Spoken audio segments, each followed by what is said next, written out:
After hitting an all-time low at the start of the pandemic, EDC's Trade Confidence Index, or TCI, increased by a whopping 19%, the biggest gain in our survey's history. With this second straight blockbuster surge, the TCI is now at its highest level in more than 20 years. This time around, our index rose from 67.5 to 80.5, reflecting the significantly improved prospects for a sustained global economic recovery. The EDC survey, which began in 1999, was conducted this year between April and June.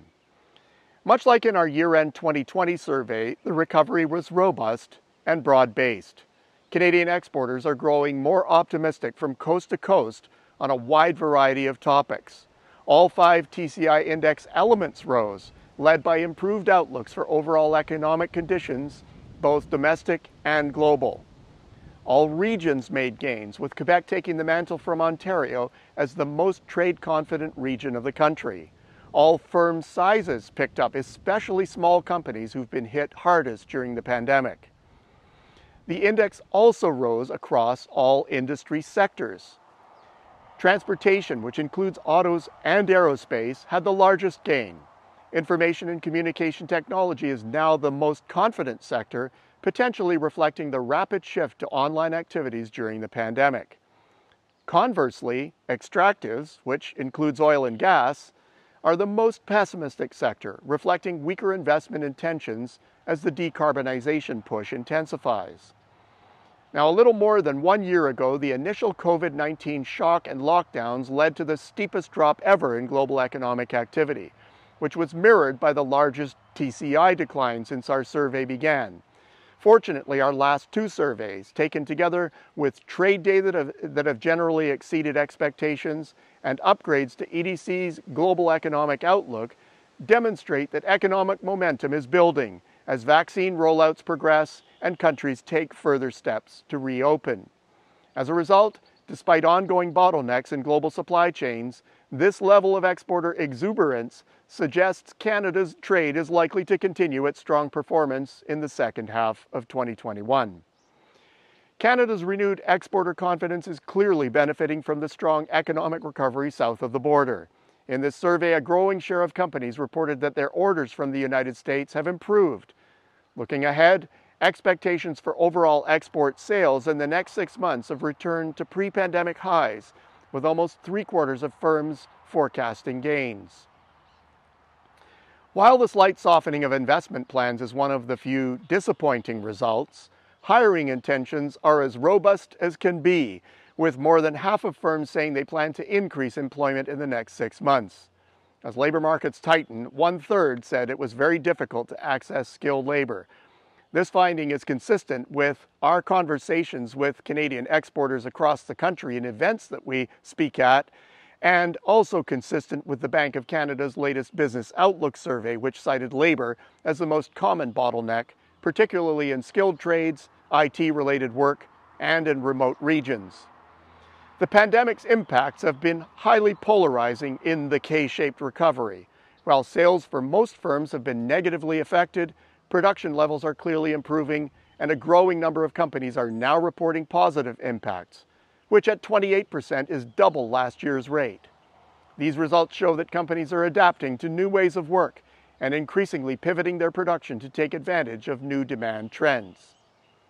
The top reported international business challenge remains connecting with potential customers, an activity that's become harder to do in person due to restrictions, including those on non-essential cross-border travel. Trade protectionism remains a concern for 1 in 3 exporters, with some specifically highlighting Buy American issues or tensions in Canada-China relations. Fortunately, our survey suggests protectionism worries have started to wane under the new Biden administration. In the past year, the Canada-US dollar exchange rate has steadily strengthened from a low of 70 cents early in the crisis into the low 80 cents range. This currency appreciation has awakened from a long dormant issue to rank near the top of the list of exporter concerns. In fact, almost half of exporters indicate that value of the currency is very important for their ability to compete in international markets. Most firms expect financing conditions to remain largely unchanged over the next 6 months. Indeed, our recent COVID-19 impact survey showed that reported financing needs are far less urgent than at the start of the pandemic, reflecting the effective response of government liquidity supports alongside increased banking sector forbearance. The number of firms planning to export to new markets and invest outside Canada continues to be high.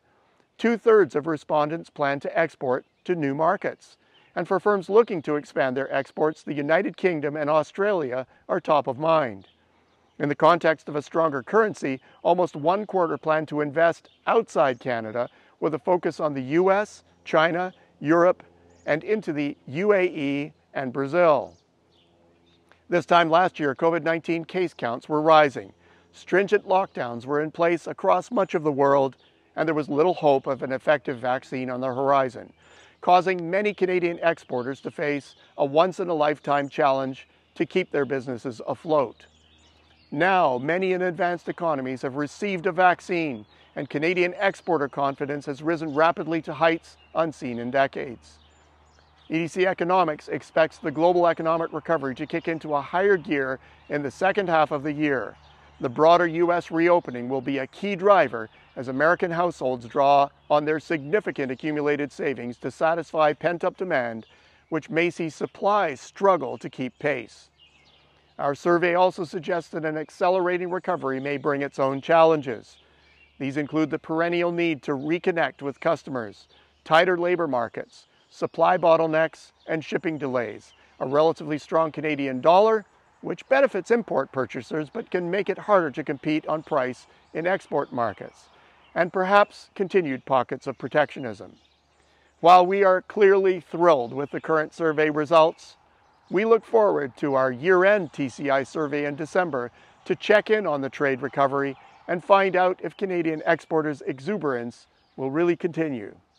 Until next week, I'm Peter Hall.